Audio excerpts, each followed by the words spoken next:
जय हिंद, वंदे मातरम। दोस्तों बहुत बहुत स्वागत है आप सभी का न्यूज़ इंडिया में। और अभी तक आपने इस वीडियो को लाइक नहीं किए तो लाइक कर लीजिए और चैनल पर नए हैं तो चैनल को सब्सक्राइब कर लीजिए, साथ में बेल आइकन भी प्रेस कर लीजिए और वीडियो को ज़्यादा से ज़्यादा शेयर कीजिए। चलिए दोस्तों, आप सभी को बता दें कि 5 राज्यों में चुनावी तैयारियां जोरों पर है। इसी बीच कांग्रेस नेता राहुल गांधी और बसपा सुप्रीमो मायावती ने अपने प्रचार अभियान का ऐलान किया है। कांग्रेस की तरफ से मंगलवार को बताया गया कि राहुल गांधी 27 जनवरी को जालंधर में पंजाब चुनाव के प्रचार अभियान की शुरुआत करेंगे।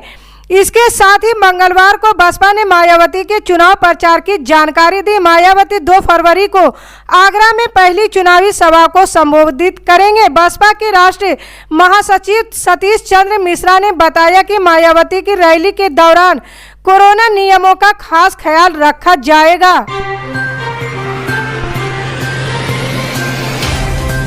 कांग्रेस के युवा ब्रिगेड की टीम में शामिल रहे कुंवर रतनजीत प्रताप नारायण सिंह ने उत्तर प्रदेश विधानसभा चुनाव से ऐन पहले हाथ का साथ छोड़ दिया है। उन्होंने खुद कमल दल में शामिल होने की सूचना दी है और पीएन सिंह ने उन नेताओं में शामिल रहे हैं जिन पर कांग्रेस खासकर गांधी परिवार ने खूब भरोसा किया था।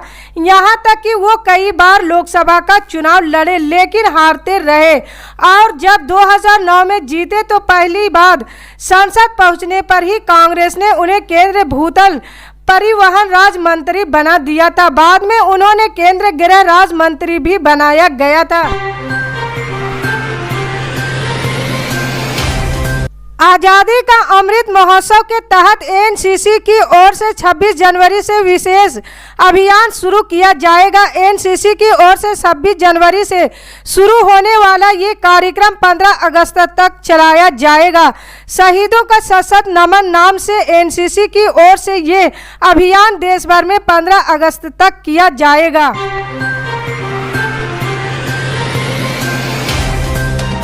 उत्तर प्रदेश विधानसभा चुनाव में पल पल समीकरण बदल रहे हैं। अब तक बीजेपी के कई नेताओं ने पार्टी छोड़ दी है, लेकिन अब बीजेपी ने उत्तर प्रदेश में कांग्रेस को बड़ा झटका दिया है। कांग्रेस के दिग्गज नेता आरपीएन सिंह ने बीजेपी में शामिल हो गए। बताया जा रहा है कि बीजेपी उन्हें कुशीनगर जिले की पडरौना विधानसभा सीट से चुनाव लड़ा सकती है, जहां से बीजेपी छोड़कर सपा में शामिल हुए स्वामी प्रसाद मौर्य चुनाव लड़ेंगे। खास बात यह है कि आरपीएन सिंह ने बीजेपी में शामिल कराने में सिंधिया की अहम भूमिका मानी जा रही है, जिससे ये चर्चा भी चल निकली है कि अब सिंधिया मध्य प्रदेश से बाहर भी कांग्रेस में सेंधमारी करने में जुट गए हैं। देश में बढ़ते दुष्कर्म के मामले और महिला अत्याचार के खिलाफ आज भारतीय जनता पार्टी महिला मोर्चा की कार्यकर्ता सड़कों पर उतरी। इन दौरान उन्होंने कलेक्टर के बाहर प्रदर्शन करते हुए जमकर नारेबाजी की। पाकिस्तान और मुस्लिम प्रत्याशी उत्तर प्रदेश चुनाव में इन 3 शब्दों की खूब चर्चा है।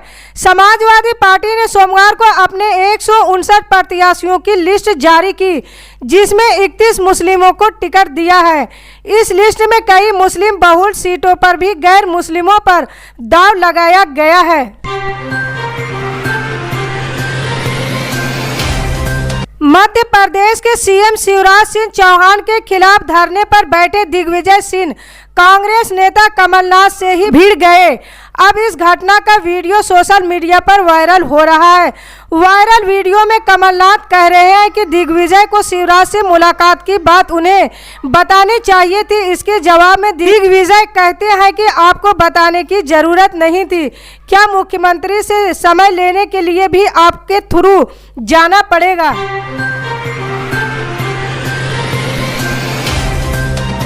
कांग्रेस नेता आरपीएन सिंह के बीजेपी में शामिल होने पर पार्टी के उत्तर प्रदेश अध्यक्ष अजय कुमार सिंह लल्लू ने तीखी प्रतिक्रिया दी है।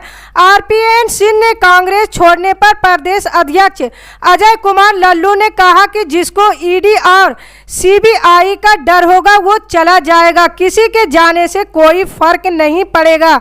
जिसको जहां से लड़ना होगा वो लड़ेगा, उनके जाने से कोई फर्क नहीं पड़ेगा। कांग्रेस का जिला कार्यालय बंद हुआ है, वो दूसरी जगह खुल जाएगा। दरअसल कुशीनगर में आरपीएन सिंह के मकान में ही कांग्रेस का चुनाव कार्यालय बनाया गया था।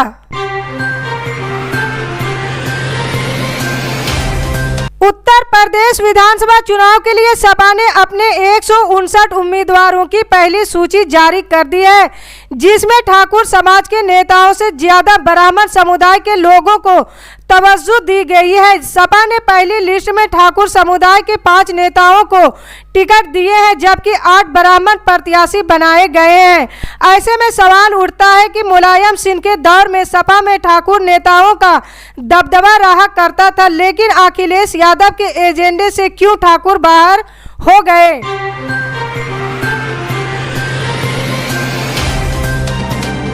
राजस्थान के धौलपुर जिले के बाड़ी विधानसभा क्षेत्र के कांग्रेस विधायक गिरजर सिंह मलिंगा के खिलाफ गाली गलौज और आपत्तिजनक टिप्पणी करने का पूर्व कुख्यात डकैत जगन गुर्जर का वीडियो वायरल हुआ है। इसके बाद विधायक के समर्थकों और राजपूत समाज में आक्रोश भड़क गया है। प्रधानमंत्री नरेंद्र मोदी ने मतदाता दिवस के मौके पर मंगलवार को देश भर के भाजपा कार्यकर्ताओं से बात की। इस दौरान उन्होंने कम मतदान प्रतिशत पर चिंता व्यक्त की। उन्होंने कहा कि विशेष रूप से शिक्षित और समृद्धि मनाने जाने वाले शहरी क्षेत्रों में इस स्थिति को बदलना चाहिए।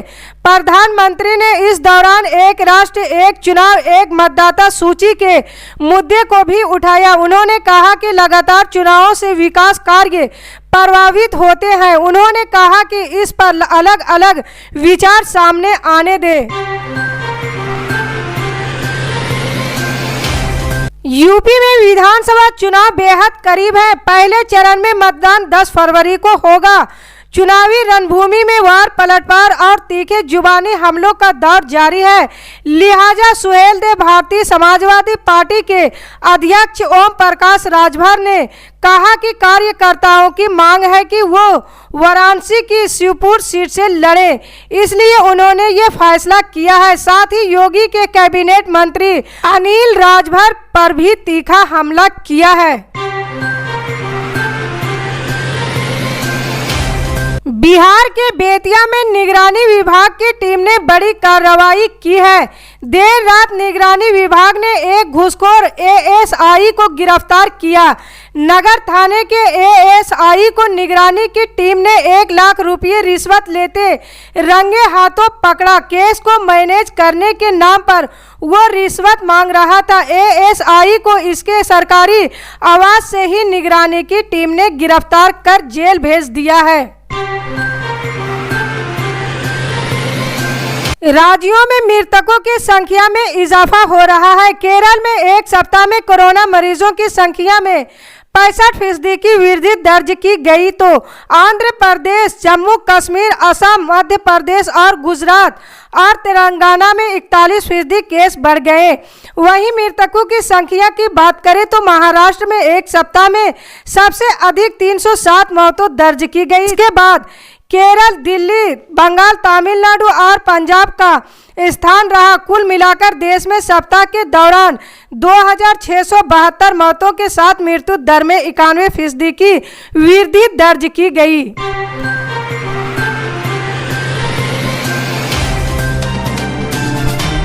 मुलायम सिंह यादव की सियासी हार पर ही सपा प्रमुख अखिलेश यादव भी चल रहे हैं। यही वजह है कि अखिलेश यादव ने उत्तर प्रदेश विधानसभा चुनाव में 1/3 सीटों पर यादव और मुस्लिम को प्रत्याशी बनाया है। सपा के 159 सीटों में से 31 पर मुस्लिम और 20 सीट पर यादव प्रत्याशी उतारे गए हैं। ऐसे में देखना है कि 2022 के चुनाव में सपा का एमवाई समीकरण कितना सफल रहता है।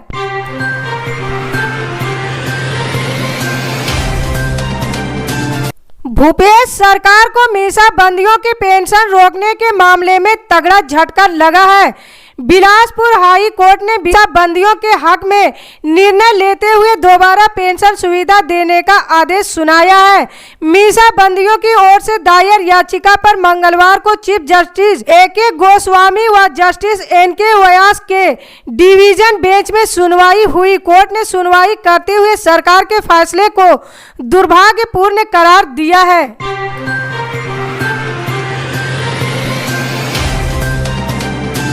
आम आदमी पार्टी के नेता और पंजाब चुनाव में सीएम कैंडिडेट भगवंत मान ने कैप्टन अमरिंदर सिंह पर बड़ा हमला बोला है। मान ने पूर्व सीएम के उस बयान पर टिप्पणी की है जिसमें उन्होंने कहा था कि पाकिस्तान के प्रधानमंत्री इमरान खान ने उनसे नवजोत सिंह सिद्धू को उनकी कैबिनेट में शामिल करने का निवेदन किया था।